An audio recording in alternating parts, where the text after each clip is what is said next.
अस्सलाम वालेकुम। ये हमारे पास पहला chapter class 9th exercise number 1.6। इसके पहला क्वेश्चन जो है उसको हमने लीनियर इक्वेशन को solve the linear equation by inversion method and Cramer, मकूस के कानून की मदद से और क्रैमर के कानून की मदद से इसको हमने सॉल्व कर रहा है। तो इसमें सबसे पहले आपको लीनियर इक्वेशन कौन सी होती हैं? हर वो इक्वेशन जिसकी डिग्री 1 हो, मतलब यहाँ पर आप जितनी भी इक्वेशन सॉल्व करेंगे कहीं पर आपको एक्स स्क्वायर वाई क्यूब या क्यूब बायो क्वाड्रेटिक मतलब स्क्वायर में वैल्यू 1 से बड़ी नहीं आएगी। ये पहली बात होगी आपके पास लीनियर। ये अक्सर एमसीक्यूज आता है, which one of the following is linear equation. तो आपको याद होना चाहिए हर वो इक्वेशन जिसकी डिग्री 1 होती है वो आपके पास क्या कहलाती है? लीनियर इक्वेशन कहलाती है।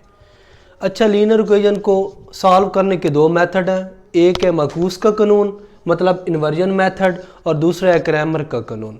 इसमें मैं आपको इन्वर्जन मेथड से समझाऊंगा भाई इन्वर्जन मेथड हम कैसे सॉल्व करते हैं। सबसे पहले आपने नंबर देखने हैं।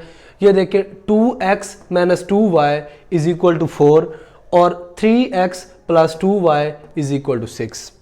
सबसे पहले आपने ये करना होता है भाई आपके पास ये जो नंबर हैं इनको जो x और y के साथ मल्टीप्लाई हो रहे होते हैं इनको एक अलहदा मैट्रिसेस की फॉर्म में लिख देना होता है। जैसे कि मैंने आपके सामने 2 - 2 3 और 2 और वेरिएबल जो होते हैं x y उनको इधर अलहदा लिख देना होता है इज इक्वल टू ये जो होता है 4 6 इसको अलहदा लिख दो। मतलब आपने क्या किया, स्टेप नंबर 1 में आपने जो x और y के साथ नंबर मल्टीप्लाई हो रहे थे उनको अलहदा लिखा, x y को अलहदा और 4 6 को उनसे अलहदा लिखा।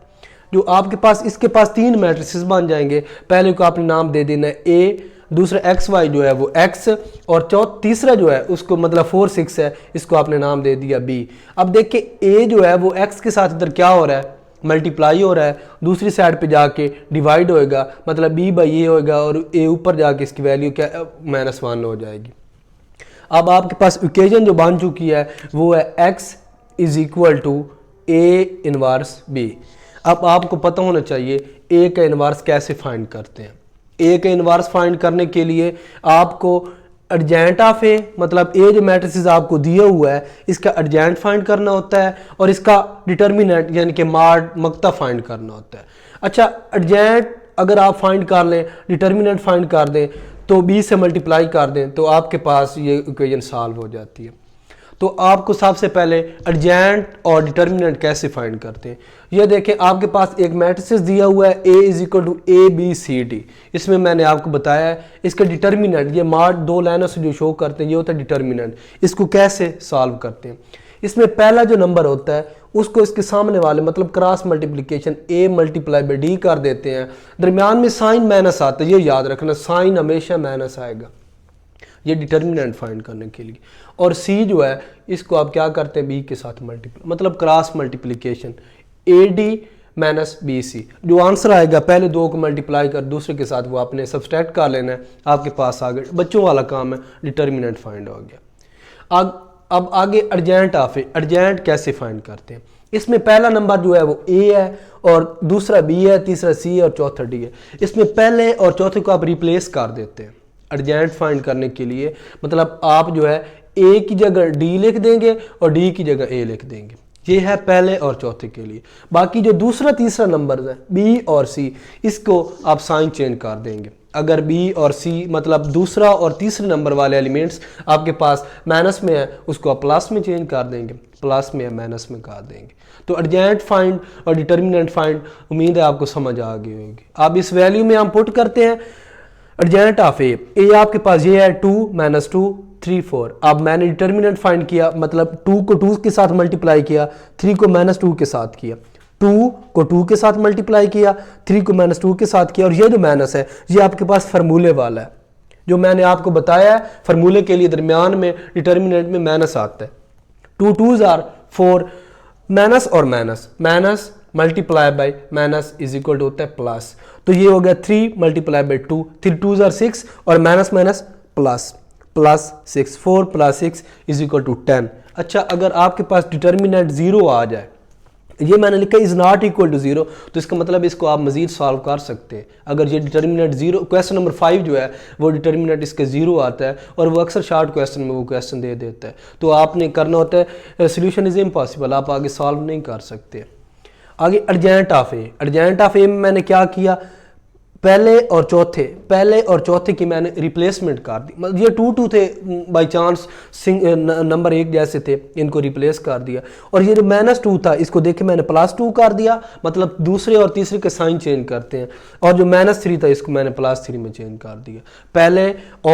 पहले और चौथे की आपने जगह चेंज करनी होती है, उनको रिप्लेस कर देना होता है एक दूसरे के साथ, और दूसरे और तीसरे की आपने साइन चेंज कर देना होता है। जो प्लस होता है उसको आप माइनस कर देते हैं, जो माइनस होते हैं उसको आप क्या कर देते हैं, प्लस कर देते हैं। अब आपके पास एडजेंट ऑफ ए भी आ गया, डिटर्मिनेंट ऑफ ए भी आ गया। इस इक्वेशन में अब आपने वैल्यू एडजेंट ऑफ ए की, ए की डिटर्मिनेंट की और बी की, आपके पास ये 4 6 एंड वाले जो नंबर होंगे ना इक्वेशन के, वो आपके पास बी होएगा, वो वैल्यू हम पुट कर देते हैं।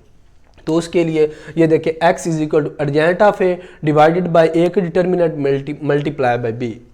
तो एडजेंट ऑफ ए की वैल्यू आपके पास ये इसमें पुट कर दी, बी की ये पुट कर दी, और 10 जो डिटर्मिनेंट था उसके। अब मैट्रिक्स को मल्टीप्लाई कैसे करते हैं?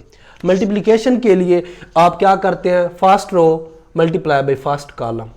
फर्स्ट रो का पहला जो एलिमेंट होता है वो कॉलम के पहले एलिमेंट के साथ मल्टीप्लाई होता है। इसी तरह जो दूसरा होता है वो दूसरे के साथ मल्टीप्लाई होता है। 2 multiply by 4 plus 2 multiply by 6, 2 multiply by 4 plus 2 multiply by 6। और इसी तरह सेकंड रो और फर्स्ट कॉलम के साथ -3 multiply by 4 plus 2 multiply by 6, ये -3 multiply by 4 plus 2 multiply by 6। अब 2 4s are 8 plus 2 3s are 6, 8 plus 12 और सॉरी 2 6 आर 12, 8 प्लस 12 20। सेम इसी तरह -3 प्लस 4, -3 मल्टीप्लाई बाय 4, माइनस का 3 और प्लस का 4 है, minus plus minus 3 4s are 12, -12 plus 12, -12 plus 12 आपस काट देते हैं, इसका आंसर आ जाता है 0। और 8 plus 12 is equal to 20, 20 by 0। अच्छा एक बात याद रखें, इसमें मैट्रिक्स में आपने लाइन नहीं लगानी होती। अब जो नीचे डिटर्मिनेंट होता है पहले नंबर के अलहदा डिवाइड कर देते हैं और दूसरे के साथ अलहदा डिवाइड कर देते हैं। तो 20/10 और 0/10, ये है 20/10 और 0/10। 0 के नीचे अगर जो भी हो 0 ही आता है, और 10 जो है 20 को वो उसने 2/10, 2s आर 20। तो x इज इक्वल टू 2 और 0। x की पीछे जो वैल्यू थी वो थी x और y, मतलब x इज इक्वल टू आपके पास 2 हो गया और y इज इक्वल टू 0 हो गया। इससे आपके पास x और y की वैल्यू आ गई। इसमें आपने 3 कंसेप्ट सीखे, डिटर्मिनेंट, एडजेंट और मैट्रिसेस मल्टीप्लिकेशन। इसके लिए मैं अलहदा से भी एक लेक्चर बनाऊंगा क्योंकि टाइम कम में क्वेश्चन कंप्लीट करना होता है। इसलिए अगर आप इसमें ये क्वेश्चन आपको समझ आ गया हो तो आप 2 किस्म के शार्ट इसमें एडजेंट of matrices, determinant of matrices, multiplication of matrices find कर सकते हैं, और इसमें एक लॉन्ग और आपके शार्ट क्वेश्चन कंप्लीट हो जाएंगे। अल्लाह हाफिज़।